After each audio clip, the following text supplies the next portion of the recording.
하버드 벨퍼센터 대강당이 순식간에 얼어붙었습니다. 교수님, 과장 좀 그만하십시오. 한국 무기가 우리 유럽 방산을 추월했다고요? 자리를 박차고 일어난 프랑스 방산 부회장이 벌떡 일어나 반박했습니다. 한국은 우리가 쓰다 버린 장비나 줍는 수준 아닙니까? 맞습니다. 50년 전 한국은 신용 등급 최하위 국제 입찰에서 문전박대당하던 나라였죠. 하지만 벨러드 교수는 그를 불쌍하다는 듯 쳐다보며 단 한 장의 기밀 데이터를 스크린에 띄웠습니다. 당신의 그 오만한 주둥이가 방금 40조 원짜리 시장을 끝장냈습니다. 청웅투 명중률 100%, 사우디 UAE 67억 달러 싹쓸이 수주. 데이터는 이제 시작에 불과했습니다. 교수가 다음 슬라이드를 넘긴 순간 비웃던 200명의 서구 엘리트들은 꿀먹은 벙어리가 되었습니다. 도대체 한국은 50년간 무슨 짓을 벌여온 걸까요? 서방의 콧대를 완벽하게 꺾어버린 통쾌한 참교육, 지금 시작합니다. 저는 오늘 여러분께 한 장의 문서를 보여드리려 합니다. 코너 벨러드 교수의 목소리가 하버드 케네디 스쿨 벨퍼센터 대강당에 울려 퍼졌습니다. 교수는 발표용 슬라이드를 띄우지 않았습니다. 대신 낡은 서류 한 장을 스크린에 확대했습니다. 누렇게 파랜 종이 위에 빨간 도장이 찍혀 있었습니다. 영어로 이렇게 적혀 있었죠. 리젝티드, 자격, 미달.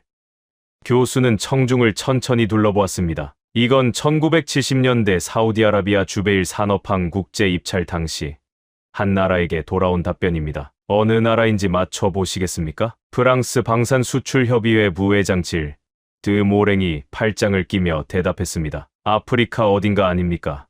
아니면 동남아시아? 교수는 고개를 저었습니다. 대한민국입니다. 강당 곳곳에서 웃음이 터졌습니다. 드모랭도 코웃음을 쳤습니다. 놀랍지도 않군요. 1970년대 한국이 뭘 지을 수 있었겠습니까? 당시 프랑스 기업들이 중동 건설 시장을 주도했고 한국은 우리가 쓰다 버린 장비를 줍던 수준이었습니다. 교수는 드모랭의 말이 끝날 때까지 조용히 기다렸습니다. 그리고 한 걸음 앞으로 다가갔습니다. 드모랭 부회장님, 그 말씀 기억해 두십시오. 오늘 발표가 끝나기 전에 후회하실 겁니다. 강당이 웅성거렸습니다. 교수는 다시 스크린을 가리켰습니다. 이 입찰은 당시 세계 최대 규모의 항만 건설 프로젝트였습니다. 미국의 벡텔, 프랑스의 부이그, 영국의 테일러 우드로 세계 건설업계의 거인들이 모두 모였죠. 화면이 바뀌며 당시 입찰 참가 기업 목록이 나타났습니다. 한국의 현대건설도 이 입찰에 뛰어들었습니다. 그런데 문제가 있었습니다. 교수는 잠시 말을 멈췄습니다. 입찰 자격의 벽을 뚫고 들어가야 했습니다. 국가 신용 등급 최하위, 대형 해외 건설 실적 전무, 국제 보증 능력 미달. 이 세 가지 이유로 자격 심사부터 가로막혔습니다. 영국 외교부 에너지 안보국 선임 고문 에드워드 헤이스팅스가 끼어들었습니다. 당연한 절차 아닙니까? 자격이 안 되면 참여할 수 없는 거죠. 규정은 규정입니다. 맞습니다. 규정대로라면 한국은 그 자리에 있을 이유가 없었습니다. 교수는 고개를 끄덕였습니다. 그런데 한 사람이 규정을 뒤집었습니다. 화면에 한 남자의 흑백 사진이 떠올랐습니다. 양복 차림에 강인한 눈빛, 사막 한가운데 서 있는 모습이었습니다. 정주영, 현대건설의 창업자입니다. 이 사람은 입찰 거부 통보를 받고도 돌아가지 않았습니다. 교수는 청중 쪽으로 걸어왔습니다. 발주처를 직접 찾아갔습니다. 문전박대를 당했습니다. 다시 갔습니다. 또 쫓겨났습니다. 그래도 갔습니다. 한국이라는 나라가 뭘 할 수 있는지 봐달라고, 기회 한 번만 달라고. 중국 국방과학기술대학 교수 순 카이이가 피식 웃었습니다. 감동적인 이야기군요. 하지만 사업은 열정으로 하는 게 아니지 않습니까? 교수는 순 카이위를 똑바로 바라보았습니다. 맞습니다. 열정만으로는 안 됩니다. 그래서 정주영은 열정이 아니라 숫자를 가져갔습니다. 화면이 전환됐습니다. 입찰 금액 비교표가 나타났습니다. 2위 업체보다 3억 달러가 낮았습니다. 당시 한국 정부 연간 예산의 4분의 1에 해당하는 9억 6천만 달러. 현대건설은 그 금액으로 입찰했습니다. 강당이 조용해졌습니다. 국가 예산의 4분의 1을 단 하나의 공사에 걸었다는 뜻입니다. 실패하면 기업만 무너지는 게 아닙니다. 나라 경제가 흔들리는 겁니다. 킹스가 눈살을 찌푸렸습니다. 무모하군요. 무모했습니다. 교수가 즉시 동의했습니다. 하지만 결과를 말씀드리겠습니다. 화면에 거대한 항만 시설의 항공 사진이 떠올랐습니다. 사막 한가운데 바다를 향해 뻗어나간 상상을 초월하는 규모의 산업 단지였습니다. 현대건설이 수주했습니다. 세계 최대 규모의 산업항, 주베일 항만공사를 입찰 자격조차 없다고 쫓겨났던 그 나라의 기업이 드모랭의 표정이 살짝 굳었습니다. 하지만 수준은 시작일 뿐입니다. 교수는 의미심장하게 말을 이었습니다. 진짜 문제는 그 다음이었습니다. 이 공사를 실제로 해내야 했으니까요. 그리고 여기서 세계가 한 번도 본 적 없는 일이 벌어졌습니다. 교수는 잠시 침묵했습니다. 강당 안의 시선이 모두 그에게 쏠려 있었습니다. 1970년대 사우디 사막, 낮 기온 50. 이 지옥 같은 환경에서 한국 노동자 수만 명이 벌인 일을 들으시면 여러분의 상식이 무너질 겁니다. 55도라는 숫자가 어떤 의미인지 아십니까? 벨러드 교수가 청중에게 물었습니다. 달걀을 아스팔트 위에 올려놓으면 익습니다. 쇠파이프를 맨손으로 잡으면 화상을 입습니다. 숨을 쉬면 폐가 타는 것 같습니다. 그게 사우디 사막의 낮입니다. 교수는 화면을 전환했습니다. 흑백 사진 한 장이 떠올랐습니다. 끝이 보이지 않는 모래벌판 위에 컨테이너 숙소가 줄지어 서 있고 그 앞에 한국인 노동자 수십 명이 줄을 서서 밥을 받고 있는 모습이었습니다. 미국 벡텔의 현장 감독은 이 사진을 보고 이렇게 말했습니다. 저 사람들 3개월이면 도망칠 겁니다. 드모랭이 고개를 끄덕이며 맞장구 쳤습니다. 상식적인 예측이죠. 당시 유럽 건설 노동자들도 중동 현장에서 6개월을 버티기 힘들었습니다. 그런데 한국 노동자들은 도망치지 않았습니다. 교수가 단호하게 말했습니다. 오히려 뉴욕타임스 기자가 현장을 취재하고 이런 기사를 썼습니다. 화면에 뉴욕타임스 기사 제목이 떠올랐습니다. 하루 14시간, 주 7일 근무, 자체 식당, 숙소, 의료실, 영화 상영관까지 갖춘 자급자족형 캠프. 기자는 이들을 중군사적 기계 같은 집단이라고 표현했습니다. 헤이스팅스가 미간을 찌푸리며 끼어들었습니다. 14시간 7일이면 사실상 강제 노동 아닙니까? 인권 문제로 볼 수도 있습니다. 교수는 고개를 돌려 헤이스팅스를 바라보았습니다. 헤이스팅스 씨, 당시 영국 기업들은 중동 현장에서 금요일 오후 4시에 퇴근했습니다. 그게 규정이었죠. 한국 노동자들에게는 퇴근이라는 개념이 없었습니다. 왜요? 공기가 전부였으니까요. 교수는 잠시 말을 멈추고 숨을 고른 뒤 말을 이었습니다. 여러분, 이 사람들이 누군지 아셔야 합니다. 엔지니어가 아닙니다. 경력직, 기술자도 아닙니다. 대부분이 농촌 출신이었습니다. 논밭에서 소를 끌던 손으로 철근을 잡은 겁니다. 집에 가족을 두고 1년 계약으로 사막에 온 사람들이었습니다. 강당이 조용해졌습니다. 이 사람들이 한국에서 외국인 노동자로 들어간 겁니다. 별 볼 일 없는 나라, 잘 모르는 나라에서 온 사람들, 맨 땅에 헤딩하듯 들어갔습니다. 몸뚱아리 하나, 돈 벌어야 된다는 절박함, 그것만 들고 교수는 다음 사진을 띄웠습니다. 어두운 사막을 거대한 조명탑이 대낮처럼 밝히고 있고 그 아래에서 수백 명의 노동자들이 콘크리트를 붓고 있는 장면이었습니다. 이게 한국이 찾은 해법입니다. 뭡니까? 저건. 순 카이위가 사진을 보며 물었습니다. 낮에 55도면 일을 못합니다. 기계도 과열되고 사람도 쓰러집니다. 그래서 한국 노동자들은 방법을 바꿨습니다. 낮에 쉬고 밤에 일한 겁니다. 교수가 사진을 가리켰습니다. 사막 한가운데 조명탑을 세웠습니다. 밤이 되면 불을 켰습니다. 수십 킬로미터 밖에서도 보일 만큼 환하게. 그리고 밤새 일했습니다. 사우디 관리들이 새벽에 현장 점검을 나왔다가 경악했습니다. 자기네 땅인데 자기들도 몰랐던 광경이 펼쳐져 있었으니까요. 사막 한복판이 대낮처럼 밝고 수백 명이 개미처럼 움직이고 있었습니다. 드모랭의 표정이 더 이상 비웃음이 아니었습니다. 무언가를 곱씹는 얼굴이었습니다. 교수는 목소리를 낮췄습니다. 하지만 저는 영웅담만 하려는 게 아닙니다. 강당의 분위기가 달라졌습니다. 이 사람들은 영웅이었지만 동시에 희생자이기도 했습니다. 사막 한가운데 격리된 캠프,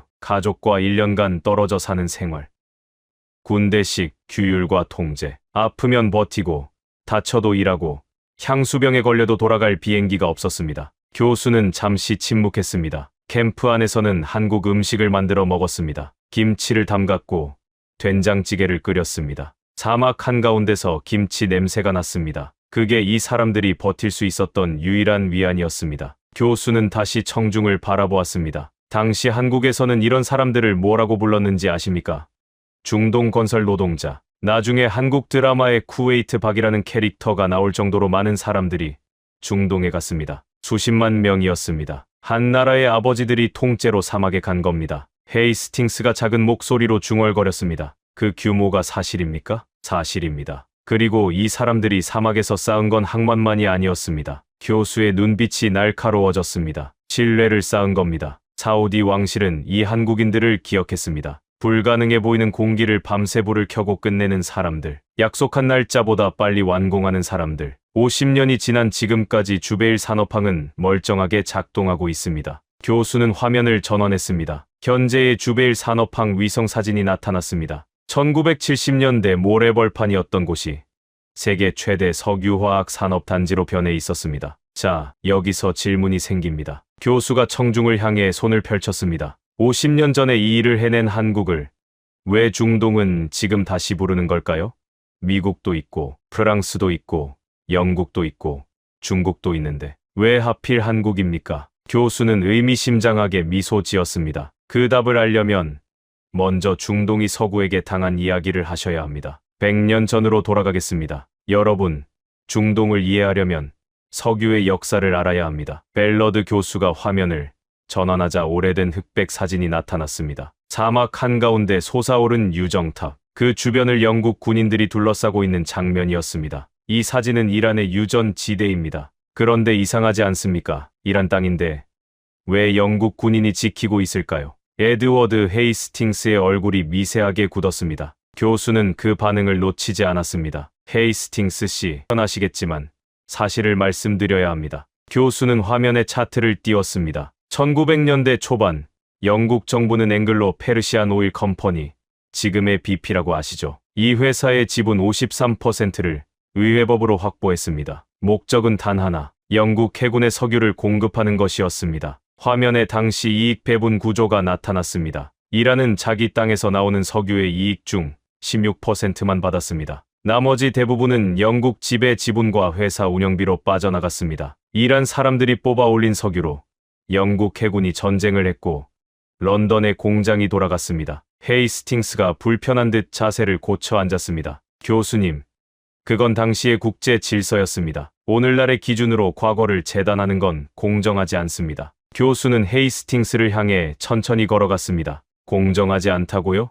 좋습니다. 그럼 이건 어떻습니까? 화면이 바뀌었습니다. 한 남자의 사진이 떠올랐습니다. 안경을 쓴 지식인 풍모의 중년 남성이었습니다. 모사데크, 이란의 총리입니다. 1951년 이 사람이 역사적인 결정을 내렸습니다. 석유를 국유화하겠다고 선언한 겁니다. 우리 땅의 석유는 우리 것이다. 너무나 당연한 말이었죠. 교수는 잠시 멈추고 청중을 둘러보았습니다. 그런데 이 당연한 말을 한 대가가 무엇이었는지 아십니까? 화면이 다시 전환됐습니다. 뉴스 헤드라인들이 빠르게 지나갔습니다. 2년 뒤 미국 CIA와 영국 MI6가 합작으로 쿠데타를 일으켰습니다. 민주적으로 선출된 총리를 끌어내렸습니다. 이란 국민이 투표로 뽑은 지도자를 석유를 돌려달라고 했다는 이유로 축출한 겁니다. 강당이 무거운 침묵에 빠졌습니다. 그 뒤에 무슨 일이 벌어졌는지 여러분 다 아십니다. 1979년 혁명. 이란은 서구의 모든 것을 거부했습니다. 8년간의 이란 이라크 전쟁, 수십 년간의 경제 제재,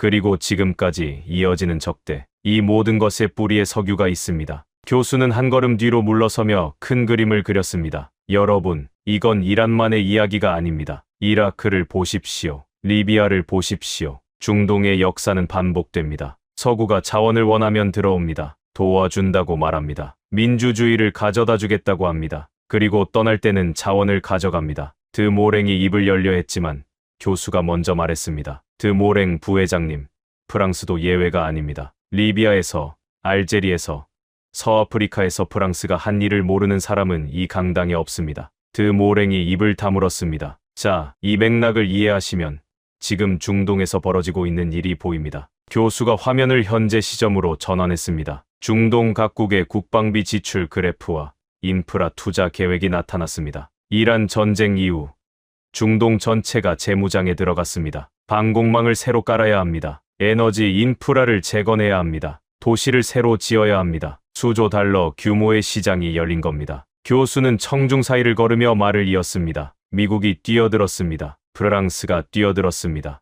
영국도 뛰어들었습니다. 중국도 당연히 왔죠. 교수가 갑자기 멈춰 섰습니다. 그런데 중동 국가들이 이런 말을 합니다. 기술도 달라.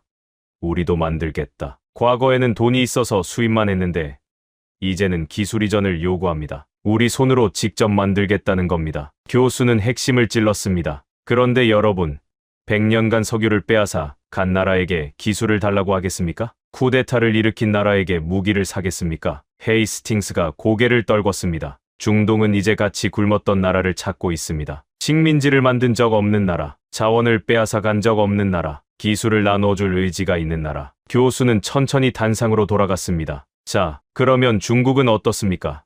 중국도 서구가 아닙니다. 중국도 제국주의의 피해자였고 가격도 쌉니다. 중동에 적극적으로 무기를 팔고 있죠. 순 카이위가 자세를 바로 하며 교수를 바라보았습니다. 그런데 중동이 중국 무기에 등을 돌리기 시작했습니다. 왜인지 아십니까? 교수는 순 카이위를 바라보며 말했습니다. 브로셔에 적힌 숫자와 실전에서 나오는 숫자는 다릅니다. 이위가 자리에서 일어났습니다. 교수님, 잠깐만요. 중국은 세계 4위 방산 수출국입니다. 가격 대비 성능은 서구를 능가합니다. 중동 국가들이 중국 무기를 외면한다는 건 사실과 다릅니다. 벨러드 교수는 고개를 끄덕였습니다. 순 교수님, 브로셔 기준으로는 맞습니다. 교수는 화면에 중국산 방공 시스템의 카탈로그 스펙을 띄웠습니다. 레이더 탐지 거리, 동시 추적 목표 수, 요격 확률, 숫자만 보면 미국 패트리어트에 버금가는 성능이었습니다. 이 숫자들 훌륭합니다. 종이 위에서는요.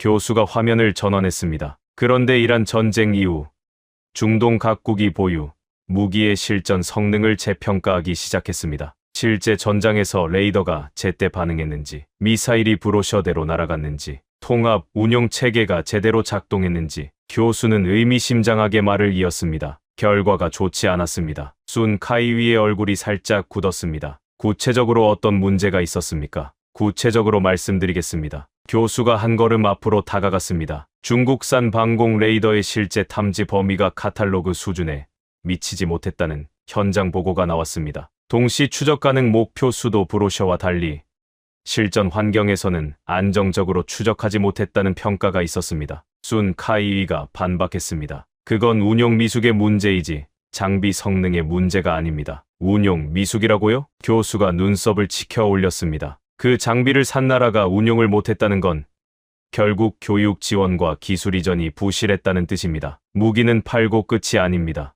쓸 수 있게 만들어줘야 합니다. 순 카이위가 입을 다물었습니다. 이때 드 모랭이 끼어들었습니다. 그렇다면 프랑스의 삼프티 방공 시스템은 어떻습니까? 나토 표준으로 검증됐고 실전 운용 경험도 풍부합니다. 한국보다 낫지 않습니까? 교수는 드 모랭을 향해 천천히 걸어갔습니다. 드 모랭 부회장님, 질문을 3개만 드리겠습니다. 교수가 손가락을 하나 펼쳤습니다. 첫째, 가격. 프랑스 삼프티 한 포대 가격이 얼마입니까? 드 모랭이 대답하지 않았습니다. 한국 천궁이의 2배에서 3배입니다. 두 번째, 손가락을 펼쳤습니다. 둘째, 납기. 프랑스가 삼프티를 수주하고 인도까지 걸리는 시간은 평균 몇 년입니까? 드 모랭이 여전히 침묵했습니다. 3년에서 5년입니다. 한국은 절반 안에 끝냅니다. 세 번째, 손가락이 펼쳐졌습니다. 셋째, 기술 이전. 프랑스가 무기를 팔면서 핵심 기술까지 넘겨줍니까? 드 모랭이 입술을 깨물었습니다. 아닙니다. 프랑스도 미국도 핵심 기술은 절대 넘기지 않습니다. 블랙박스라고 부르죠. 열어보지 마라. 만지지 마라. 고장나면 우리한테 보내라. 그게 서구 무기의 조건입니다. 교수는 화면을 전환했습니다. 워싱턴 연구소의 분석 보고서 요약이 나타났습니다. 워싱턴 연구소 분석을 보시죠. 중동 국가들이 무기 공급처를 선택할 때 지금 가장 중요하게 보는 기준이 뭡니까? 화면에 4가지 키워드가 나열됐습니다. 기술 이전, 현지 생산, 정치적 유연성, 경쟁력 있는 가격. 미국 무기를 사려면 의회 승인이 필요합니다. 2년이 걸릴 수도 있습니다. 프랑스 무기는 나토 정치 구조에 묶여 있습니다. 중국 무기는 싸지만 실전에서 성능이 의문입니다. 교수가 청중을 향해 손을 펼쳤습니다. 그런데 이 4가지 조건을 전부 충족하는 나라가 하나 있습니다. 강당이 조용해졌습니다. 기술 이전에 적극적입니다. 현지 생산을 도와줍니다. 미국처럼 정치적 조건을 달지 않습니다. 가격은 서구의 절반입니다. 교수는 잠시 멈췄습니다. 그리고 결정적으로 이 나라의 무기는 실전에서 검증됐습니다.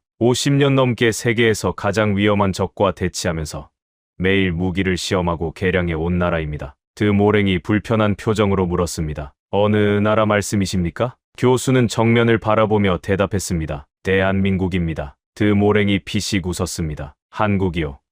교수님, 실례지만 한국 무기의 브랜드 파워는 프랑스나 미국에 비할 바가 아닙니다. 중동 왕실이 A.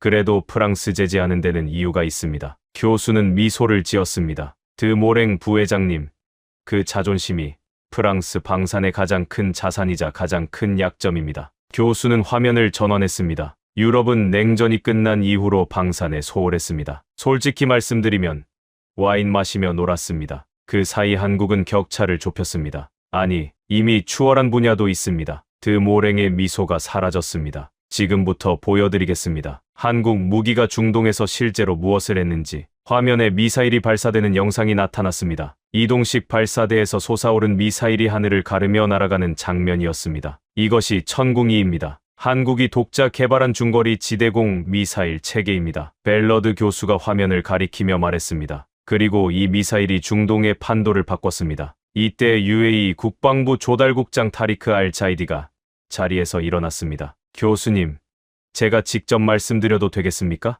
교수가 손짓으로 발언을 권했습니다. 저는 UAE의 천궁이 도입 과정에 직접 참여했습니다. 35억 달러 규모였습니다. 한국 역사상 단일 최대 방산 수출 계약이었죠. 강당이 웅성거렸습니다. 35억 달러, 한화로 약 4조 7천억 원이었습니다. 왜 미국 패트리어트를 안 사고 한국 천궁을 샀느냐? 다들 그걸 궁금해하시죠. 알 자이디가 청중을 둘러보았습니다. 이유는 간단합니다. 미국 무기를 사려면 의회 승인이 필요합니다. 서류를 넣고 로비를 하고 2년을 기다려야 합니다. 그리고 승인이 나와도 조건이 붙습니다. 이 나라에는 쓰지 마라. 저 나라와는 연동하지 마라. 그는 고개를 저었습니다. 한국은 달랐습니다. 우리가 필요하다고 하면 6개월 안에 협상을 마쳤습니다. 기술 이전도 해줬습니다. 우리 기술자가 직접 유지보수를 할 수 있게 교육도 시켜줬습니다. 끈이 없었습니다. 드모랭이 참지 못하고 끼어들었습니다. 가격이 싸니까 산 거 아닙니까? 중동은 결국 돈 계산을 하는 겁니다. 알 자이디가 드모랭을 똑바로 바라보았습니다. 드모랭 부회장님, 35억 달러가 싸 보이십니까? 우리는 자국민의 하늘을 지키는데 싼 물건을 사지 않습니다. 성능을 보고 산 겁니다. 드모랭이 입을 다물었습니다. 벨러드 교수가 다시 화면을 전환했습니다. UAE만이 아닙니다. 사우디아라비아도 천궁이를 도입했습니다. 32억 달러 규모, 10개 포대. 화면의 숫자가 나란히 떠올랐습니다. UAE 35억 달러, 사우디 32억 달러, 합계 67억 달러, 67억 달러입니다. 천궁이 하나로 약 9조 원 규모의 수출을 달성한 겁니다. 그것도 세계에서 가장 까다로운 고객인 중동 왕실을 상대로. 교수는 여기서 멈추지 않았습니다. 천궁만이 아닙니다. 화면이 바뀌며 세계 지도 위에 한국 무기 수출국이 하나씩 점등됐습니다. K9 자주포, 세계에서 가장 많이 수출된 자주포입니다. 핀란드, 노르웨이, 인도, 터키, 호주, 이집트. 이집트만 200대를 주문했습니다. 점이 하나씩 늘어날 때마다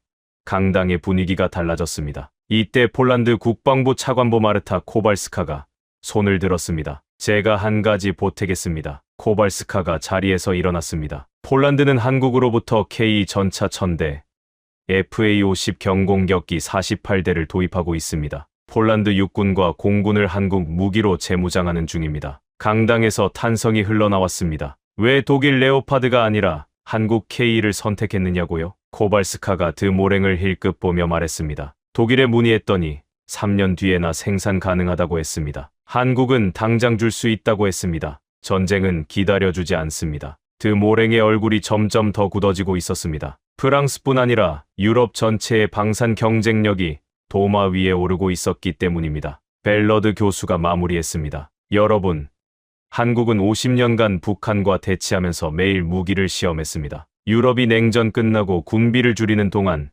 한국은 한 번도 쉬지 않았습니다. 그 결과가 지금 나오고 있는 겁니다. 교수는 청중을 향해 손을 펼쳤습니다. 하지만 무기만으로는 중동을 설명할 수 없습니다. 지금 한국이 중동에서 벌이고 있는 일은 방산보다 훨씬 더 큰 판입니다. 1970년대에 한국은 사우디에서 무엇을 했습니까? 벨러드 교수가 청중에게 물었습니다. 시멘트를 부었습니다. 철근을 박았습니다. 항만을 지었습니다. 교수는 잠시 멈췄습니다. 그렇다면 지금은 무엇을 하고 있을까요? 화면이 전환됐습니다. 거대한 태양광 패널이 사막을 뒤덮고 있는 항공 사진이 나타났습니다. 그 옆에는 첨단 수소 플랜트의 조감도가 떠올랐습니다. 데이터를 깔고 있습니다. 수소를 만들고 있습니다. AI 도시를 설계하고 있습니다. 교수는 화면에 숫자를 띄웠습니다. 한국과 사우디아라비아가 합의한 협력 규모입니다. 300억 달러, 한화로 약 40조 원. 강당이 술렁였습니다. 이 안에 뭐가 들어있는지 말씀드리겠습니다. 그린 수소 암모니아 플랜트,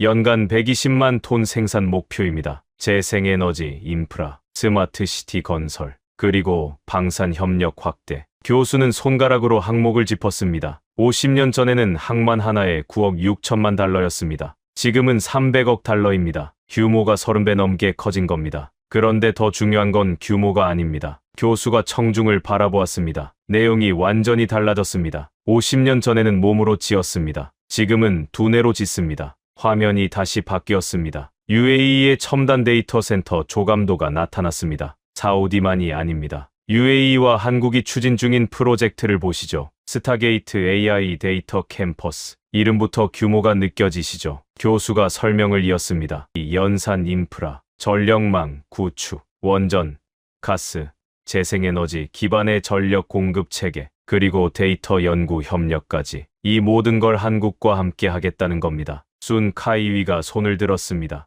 교수님, 중국 기업들도 중동에 대규모 투자를 하고 있습니다. 화웨이가 사우디에 오지 인프라를 구축했고 CATL이 배터리 공장을 짓고 있습니다. 한국만의 이야기가 아닙니다. 교수는 고개를 끄덕였습니다. 맞습니다. 중국 기업들도 들어와 있습니다. 투자도 합니다. 공장도 짓습니다. 교수가 순 카이위를 향해 몸을 돌렸습니다. 그런데 순 교수님, 중동이 원하는 게 돈입니까? 순 카이위가 대답하지 않았습니다. 중동 국가들은 더 이상 돈이 부족한 나라가 아닙니다. 석유로 벌어들인 자본이 넘쳐납니다. 그들이 원하는 건 기술입니다. 우리도 만들겠다는 겁니다. 우리 손으로 직접 하겠다는 겁니다. 교수는 핵심을 찔렀습니다. 사우디의 비전 2030이 뭡니까? 석유 이후의 경제를 만들겠다는 겁니다. 수소, 스마트 물류, 방산 자주화. 이걸 위해서는 기술을 가져와야 합니다. 그런데 누가 기술을 나눠줍니까? 교수가 손가락을 꼽았습니다. 미국은 기술 이전에 인색합니다. 국가 안보를 이유로 핵심 기술을 블랙박스에 넣어둡니다. 프랑스도 마찬가지입니다.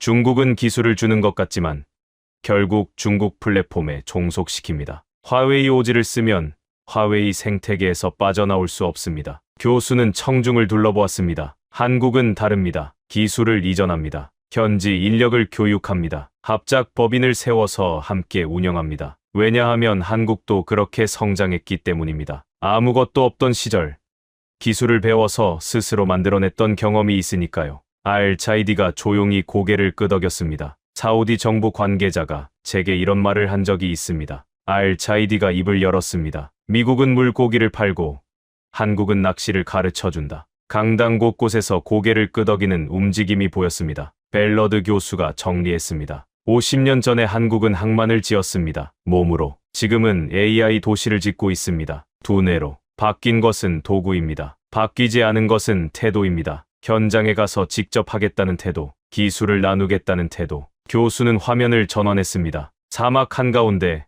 공사 중인 거대한 구조물의 항공사진이 나타났습니다. 직선으로 뻗어나간 초현대식 건축물이었습니다. 자, 여러분, 이 사진 보이시죠? 네옴시티입니다. 세계에서 가장 야심찬 건설 프로젝트. 어쩌면 가장 미친 프로젝트이기도 합니다. 교수가 의미심장하게 웃었습니다. 그런데 한국이 이 프로젝트에서 선택한 전략을 들으시면 놀라실 겁니다. 한국은 여기에 돈을 넣지 않았습니다. 돈을 넣지 않았다고요? 헤이스팅스가 의아한 표정으로 물었습니다. 네. 한국 기업들은 네옴시티에 투자하지 않았습니다. 벨러드 교수가 단호하게 대답했습니다. 대신 삽을 들었습니다. 강당이 웅성거렸습니다. 교수는 화면에 네옴시티의 조감도를 띄웠습니다. 사막 한가운데 길이 170km의 직선 도시가 뻗어있는 초현실적인 이미지였습니다. 네옴시티. 사우디 왕세자 무함마드 빈 살만의 꿈입니다. 총 투자 규모 5천억 달러. 한화로 670조 원. 인류 역사상 가장 비싼 건설 프로젝트입니다. 교수는 잠시 청중의 반응을 살폈습니다. 이 프로젝트를 설계한 곳이 어딘지 아십니까? 맥킨지 컨설팅입니다. 교수가 의미심장하게 말을 이었습니다. 맥킨지는 안 된다는 말을 하지 않는 회사입니다. 고객이 달에 호텔을 짓자고 하면 달 호텔 설계도를 그려주는 곳이죠. 사우디 왕세자가 사막의 미래 도시를 만들겠다고 했을 때 맥킨지는 공상과학 수준의 설계도를 내놨습니다. 교수가 화면을 전환했습니다. 네옴시티 프로젝트의 축소 경과를 보여주는 타임라인이 나타났습니다. 그런데 현실은 달랐습니다. 교수가 타임라인을 짚었습니다. 초기 계획에서 사업 규모가 계속 줄어들고 있습니다. 동계 아시안게임 유치에도 실패했습니다. 진척이 너무 느렸기 때문이죠. 천문학적 비용 문제가 발목을 잡았고 전 세계 투자자들이 돈을 넣었다가 뺐습니다. 드모랭이 끼어들었습니다. 그러니까 실패한 프로젝트 아닙니까? 한국이 거기에 투자하지 않은 건 현명한 판단이라고 볼 수도 있겠군요. 현명한 판단이라. 교수가 드모랭의 말을 되풀이했습니다. 맞습니다. 정확히 그겁니다. 교수가 화면을 전환했습니다. 한국 건설 기업들의 중동 수주 방식을 비교한 도표가 나타났습니다. 전 세계 기업들이 네옴시티에 투자하겠다고 줄을 섰을 때 한국 기업들은 한 발 물러서서 계산을 했습니다. 이 프로젝트가 계획대로 완성될 확률이 얼마인가? 축소되거나 지연될 가능성은 얼마인가? 교수는 손가락으로 도표를 짚었습니다. 한국 기업들은 투자가 아니라 공사 수주 방식을 택했습니다. 차이가 뭐냐고요? 투자는 프로젝트가 망하면 같이 망합니다. 돈을 날리는 겁니다. 하지만 공사 수주는 다릅니다. 지어주고 돈을 받습니다. 프로젝트가 축소되든 지연되든 우리가 지은 부분에 대한 대가는 받는 겁니다. 순 카이위가 피식 웃었습니다. 장사꾼 근성이군요. 교수는 순 카이위를 바라보며 고개를 끄덕였습니다. 장사꾼 근성. 맞습니다. 그리고 즉시 되받았습니다. 그 장사꾼 근성 덕분에 한국 기업들은 중동에서 50년간 살아남았습니다. 비전에 취해서 들어갔다가 빈손으로 나간 기업이 얼마나 많은지 아십니까? 순 카이위의 웃음이 사라졌습니다. 헤이스팅스가 조용히 입을 열었습니다. 영리하군요. 하지만 그건 비전이 아니라 그저 돈벌이 아닙니까? 한국은 중동의 미래에 대한 비전이 없는 건가요? 교수가 헤이스팅스를 향해 천천히 걸어갔습니다. 헤이스팅스 씨, 비전이라는 단어를 쓰셨는데요. 교수의 목소리가 낮아졌습니다. 비전을 앞세워 이라크에 들어간 영국은 무엇을 남겼습니까? 민주주의라는 비전으로 리비아에 개입한 나토는 무엇을 남겼습니까? 헤이스팅스의 얼굴이 굳었습니다. 한국은 비전을 내세우지 않았습니다. 대신 항만을 지었습니다. 50년이 지난 지금도 주베일 산업항은 멀쩡하게 작동하고 있습니다. 한국의 비전은 화려한 연설이 아닙니다. 완공된 건물입니다. 작동하는 시설입니다. 약속한 날짜에 끝내는 신뢰입니다. 강당이 조용해졌습니다. 교수는 다시 단상 중앙으로 돌아왔습니다. 환상에 취하지 않고 현실에서 돈을 버는 것.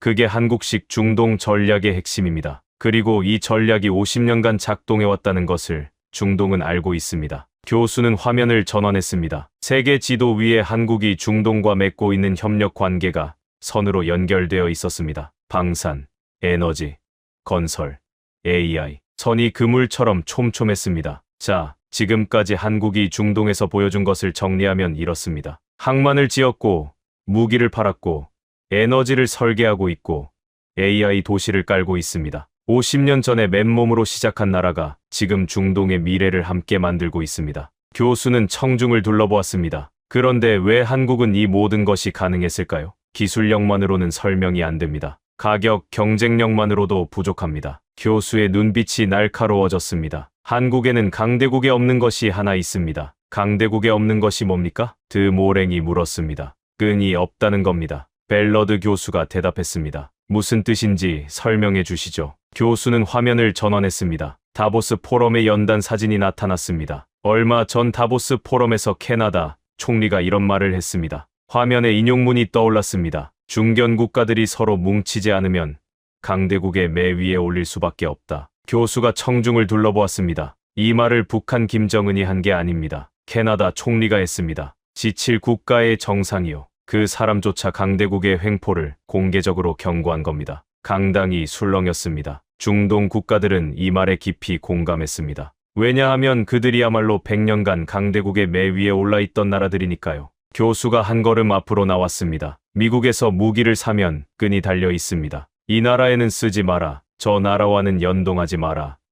의회 승인 없이는 재수출도 안 된다. 프랑스도 마찬가지입니다. 나토 안보 구조에 묶여 있죠. 중국은 가격이 싸지만 대신 1대1로에 편입됩니다. 빚에 덫에 걸리는 겁니다. 교수가 손가락을 꼽았습니다. 한국에는 이 끈이 없습니다. 한국은 식민지를 만든 적이 없습니다. 자원을 빼앗아 간 적도 없습니다. 군사 동맹을 강요하지 않습니다. 무기를 팔면서 정치적 조건을 달지 않습니다. 알차이디가 고개를 끄덕이며 말했습니다. 그게 우리가 한국을 선택한 가장 큰 이유입니다. 한국은 파트너이지 주인이 아닙니다. 교수는 알차이디의 말을 받아 이었습니다. 이건 단순한 외교 전략이 아닙니다. 한국의 역사에서 나온 겁니다. 화면에 세계 지도가 떠올랐습니다. 한반도가 강조되어 있었고 주변에 미국, 중국, 일본, 러시아의 국기가 배치되어 있었습니다. 한국은 수천 년간 강대국에 둘러싸여 살아온 나라입니다. 그래서 강대국의 끈이 얼마나 무서운지 누구보다 잘 압니다. 매 위에 올라가는 것이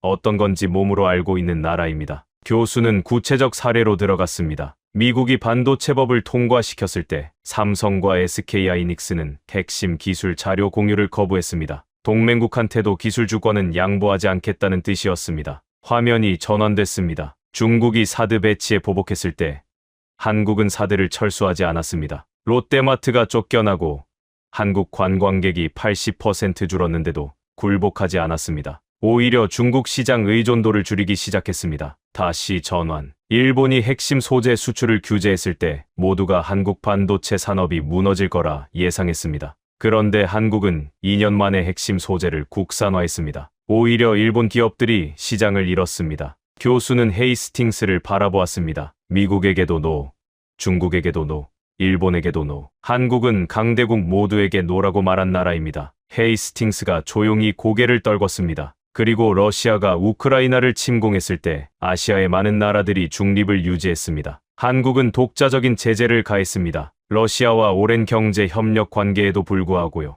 교수는 중앙으로 돌아왔습니다. 이게 한국이 중동에서 신뢰받는 진짜 이유입니다. 한국은 어느 편도 아닙니다. 한국은 한국 편입니다. 오직 국익을 기준으로 판단합니다. 교수는 알차이디를 바라보았습니다. 중동 입장에서 생각해 보십시오. 미국 편에 서면 중국과 관계가 틀어집니다. 중국 편에 서면 미국이 제재합니다. 그런데 한국과 손을 잡으면 어디에도 적이 생기지 않습니다. 한국은 특정 진영의 도구가 아니니까요. 알차이디가 끼어들었습니다. 정확합니다. 한국은 같이 굶었던 나라입니다. 같이 땀 흘렸던 나라입니다. 그리고 지금 같이 짓고 있는 나라입니다. 우리에게 명령한 적이 없습니다. 교수는 마지막 슬라이드를 준비하며 말했습니다. 한국은 명령을 받는 나라가 아닙니다. 스스로 판단하는 나라입니다. 그리고 그 태도가 중동에서 가장 큰 무기가 되고 있습니다. 교수는 잠시 침묵한 뒤 화면을 전환했습니다. 세계 지도 위에 중동 전역을 잇는 선들이 하나로 모이고 있었습니다. 그 중심에 한국이 있었습니다.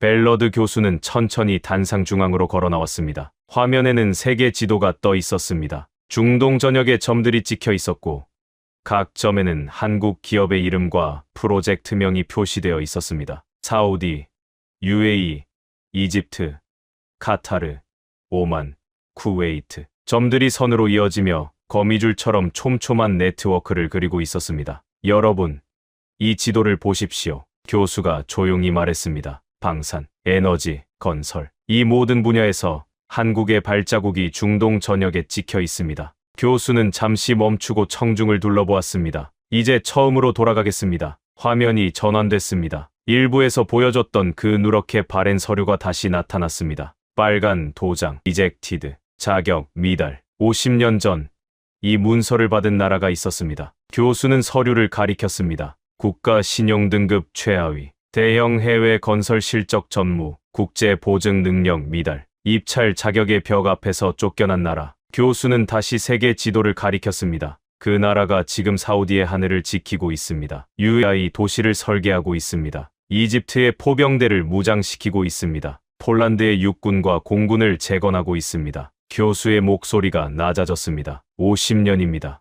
겨우 50년. 강당이 숨을 죽였습니다. 이 시간 동안 한국은 사막 위에 깃발을 꽂았습니다. 그리고 그 깃발 아래에서 중동이 재건되고 있습니다. 교수는 화면에 숫자들을 나란히 띄웠습니다. 주베일 산업항 9억 6천만 달러, 천궁이 수출 67억 달러, 한 사우디 협력합의 300억 달러, 9억에서 300억으로 규모만 커진 게 아닙니다. 시멘트에서 데이터로, 몸에서 두뇌로, 수입국에서 수출국으로, 명령을 받는 나라에서 파트너를 선택하는 나라로. 교수는 청중 속의 각 대표를 차례로 바라보았습니다. 드모랭이 입을 다문 채 서류를 정리하고 있었습니다. 발표 초반에 코웃음을 치던 그 얼굴에는 더 이상 비웃음이 없었습니다. 헤이스팅스가 펜을 내려놓고 고개를 숙이고 있었습니다. 비전 없는 장사꾼이라고 했던 그 입이 닫혀 있었습니다. 순 카이위가 휴대폰을 꺼내 급하게 메시지를 보내고 있었습니다. 누군가에게 긴급 보고를 하는 것 같았습니다. 알차이디가 조용히 박수를 치기 시작했습니다. 코발스카가 미소를 지으며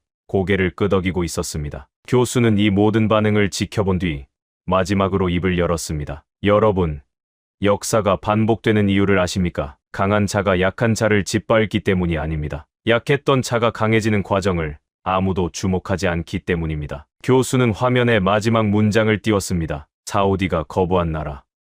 지금 중동의 심장을 쥐고 있습니다. 한국은 침략자가 아닙니다. 건설자입니다. 빼앗는 나라가 아니라 짓는 나라입니다. 그리고 그 차이가 50년 동안 쌓여서 지금의 결과를 만들었습니다. 교수는 마이크를 내려놓기 전 마지막 한마디를 덧붙였습니다. 대한민국, 맨 땅에 헤딩하듯 시작해서 사막의 심장을 쥔 나라입니다. 강당에 무거운 침묵이 내려앉았습니다. 그리고 박수가 터졌습니다. 알차이디부터 시작된 박수가 코발스카에게 그리고 강당 전체로 퍼져나갔습니다. 드모랭은 박수를 치지 않았습니다. 하지만 자리에서 일어나지도 않았습니다. 굳은 표정으로 단상을 바라보고 있었습니다. 순 카이위는 이미 통화 중이었습니다. 작은 목소리로 빠르게 중국어를 쏟아내고 있었습니다. 헤이스팅스는 조용히 자리에 앉아 메모를 들여다보고 있었습니다. 그의 메모장에는 한국이라는 단어의 밑줄이 그어져 있었습니다. 벨러드 교수가 단상에서 내려왔습니다. 기자들이 몰려들었지만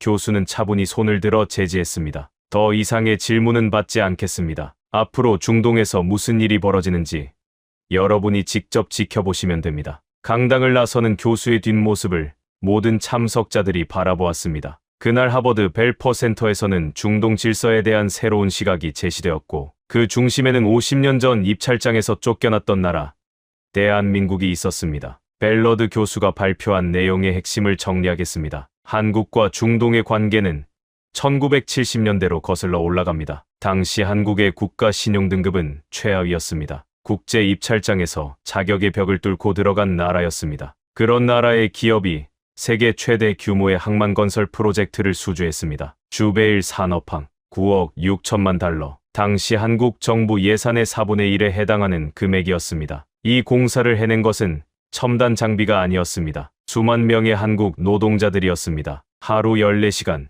주 7일, 낮에 55도가 넘는 사막에서 밤에 조명탑을 세우고 일했습니다. 뉴욕타임스는 이들을 준군사적 기계 같은 집단이라 표현했습니다. 가족과 1년간 떨어져 사막 합숙소에서 김치를 담가 먹으며 버텼습니다. 한 나라의 아버지들이 통째로 사막에 간 겁니다. 50년이 지난 지금 한국은 다시 중동에 있습니다. 하지만 이번에는 시멘트가 아닙니다. 방산 분야부터 보겠습니다. 한국이 독자 개발한 천궁이 미사일 방어 체계가 UAE에 35억 달러, 사우디에 32억 달러 규모로 수출됐습니다. 합계 67억 달러, 약 9조 원입니다. 세계에서 가장 까다로운 고객인 중동 왕실이 한국 무기를 선택한 겁니다. 미국 패트리어트가 아니라 프랑스 삼프티가 아니라 한국 천궁을 선택했습니다. 이유는 명확했습니다. 가격, 경쟁력, 빠른 납기, 기술이전 의지, 그리고 정치적 끈이 없다는 것. A구 자주포는 핀란드, 노르웨이, 인도,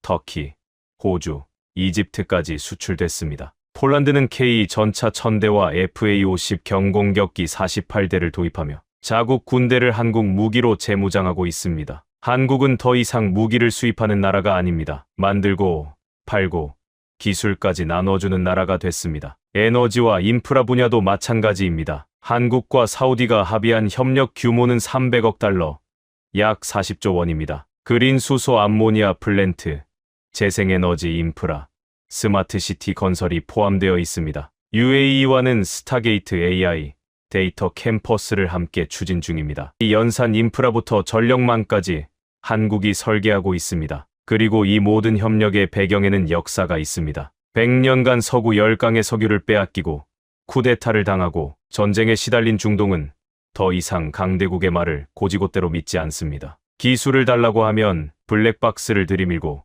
도와준다면서 자원을 가져가는 나라를 신뢰하지 않습니다. 중동이 한국을 택한 이유는 단순합니다. 한국은 식민지를 만든 적이 없습니다. 자원을 빼앗은 적이 없습니다. 기술을 나눠주고 현지 인력을 교육하고 함께 짓습니다. 미국처럼 정치적 끈을 달지 않고 중국처럼 빚의 덫을 놓지 않습니다. 한국은 명령하는 나라가 아닙니다. 같이 굶었고, 같이 땀 흘렸고, 지금 같이 짓고 있는 나라입니다. 50년 전 맨몸으로 사막에 들어간 나라가 지금 중동의 하늘을 지키고 에너지를 설계하고 AI 도시를 깔고 있습니다. 사우디가 거부한 나라가 지금 중동의 심장을 쥐고 있습니다. 그리고 세계는 그 사실을 조용히 인정하기 시작했습니다. 검토 결과에 따르면 이 파트 81은 제작 내부 메모로 최종 대본에서 삭제해야 합니다. 따라서 이 파트의 출력 내용은 없습니다. 벨러드 교수가 강당을 나선 뒤에도 자리를 뜨지 못하는 사람들이 있었습니다. 드모랭은 빈 강당에 홀로 앉아 있었습니다.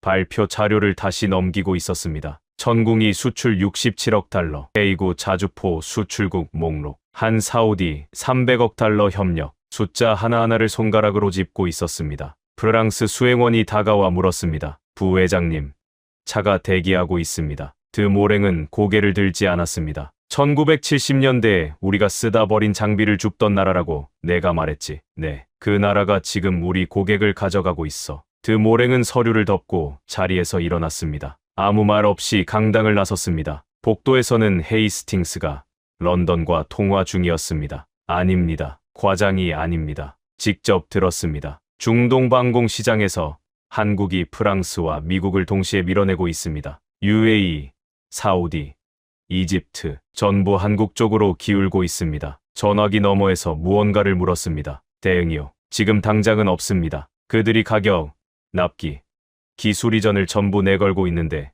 우리가 맞출 수 있는 조건이 아닙니다. 헤이스팅스는 통화를 끊고 복도 창밖을 바라보았습니다. 한참을 서 있다가 중얼거렸습니다. 비전 없는 장사꾼이라고 했는데 그 장사꾼이 50년째 같은 고객을 잡고 있군. 강당 반대편 출구에서는 순 카이위가 수행원 2명과 빠른 걸음으로 걸어가고 있었습니다. 얼굴이 굳어 있었습니다. 수행원이 물었습니다. 교수님, 보고서를 어떻게 작성할까요? 카이위가 걸음을 멈추지 않고 대답했습니다. 사실대로서 중동 방산 시장에서 한국이 올라오고 있다. 브로셔로는 이길 수 있지만 실전 데이터에서 밀리고 있다. 기술 이전 전략에서도 뒤처지고 있다. 수행원이 조심스럽게 물었습니다. 그 내용을 그대로 올려도 됩니까? 안 올리면 나중에 더 큰 문제가 된다. 순 카이위는 그 말을 남기고 차에 올라탔습니다. 한편 알차이디는 강당 로비에서 코발스카와 대화를 나누고 있었습니다. 폴란드에서 K 전차를 실제로 운용해보니 어떻습니까? 코발스카가 미소 지었습니다. 독일 레오파드보다 유지 보수가 쉽습니다. 부품 수급도 빠르고요. 무엇보다 한국 측이 기술 교육에 적극적입니다. 우리 병사들이 직접 정비할 수 있게 가르쳐줍니다. 알차이디가 고개를 끄덕였습니다. 우리도 똑같은 경험을 했습니다. 미국 무기는 고장나면 미국에 보내야 합니다. 한국 무기는 우리가 직접 고칩니다. 그 차이가 전쟁터에서는 생사를 가릅니다. 코발스카가 물었습니다. 앞으로 한국과 더 많은 협력을 계획하고 계십니까? 알차이디는 웃었습니다. 계획이 아닙니다. 이미 진행 중입니다. 방산만이 아닙니다. 에너지, 인프라. 한국이 50년 전에 항만을 지으며 쌓은 신뢰가 지금 이 모든 것의 기반입니다. 두 사람은 명함을 교환했습니다. 폴란드와 UAE, 유럽과 중동, 이 두 나라를 이어주는 공통점이 있었습니다. 한국이라는 파트너. 벨러드 교수는 이미 캠퍼스를 빠져나가 택시를 타고 있었습니다. 차 안에서 휴대폰을 확인하니 이미 언론사 인터뷰 요청이 수십 건 쌓여 있었습니다. 교수는 휴대폰을 주머니에 넣고 창밖을 바라보았습니다. 발표 준비를 하면서 1970년대 주베일 사진을 수백 장 봤습니다. 사막 한가운데서 밤새 불을 켜고 일하는 사람들, 김치를 담가 먹으며 버티는 사람들, 가족 사진을 컨테이너 벽에 붙여놓고 잠드는 사람들. 그 사람들이 50년 뒤의 오늘을 상상이나 했을까요? 자기들이 부은 시멘트 위에서 자기 나라의 미사일이 중동의 하늘을 지키고 자기 나라의 기술자들이 도시를 설계하게 될 줄 알았을까요? 교수는 조용히 중얼거렸습니다. 맨 땅에 헤딩하듯 시작한 나라, 대한민국. 택시 창밖으로 보스턴의 가을 하늘이 펼쳐져 있었습니다. 여러분, 지금까지 하버드 벨퍼 센터에서 벌어진 벨러드 교수의 발표를 함께 하셨습니다.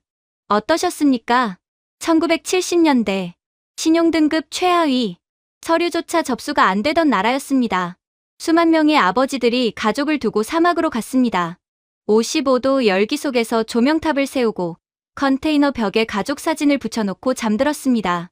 그 아버지들이 부은 시멘트 위에서 50년 뒤 9조 원짜리 미사일 계약이 체결됐습니다. 세계에서 가장 까다로운 중동 왕실이 미국도 프랑스도 아닌 한국을 선택한 겁니다. 땀이 신뢰가 됐고, 신뢰가 무기가 됐고, 무기가 동맹이 됐습니다. 이 이야기가 더 많은 분들께 닿아야 한다고 생각하신다면 지금 이 영상을 공유해 주십시오. 여러분의 공유 하나가 사막에서 밤새 불을 켜고 일했던 그 아버지들의 이야기를 세상에 알리는 일이 됩니다. 가슴이 뜨거워지셨다면 댓글에 사막의 불빛이라고 남겨주십시오. 오늘의 이야기는 여기까지입니다. 오늘도 우리 구독자님들의 가정에 따뜻한 행복이 가득하시길 진심으로 바라겠습니다. 긴 영상 끝까지 들어주셔서 정말 감사합니다. 묵묵히 그리고 결국 해냈습니다.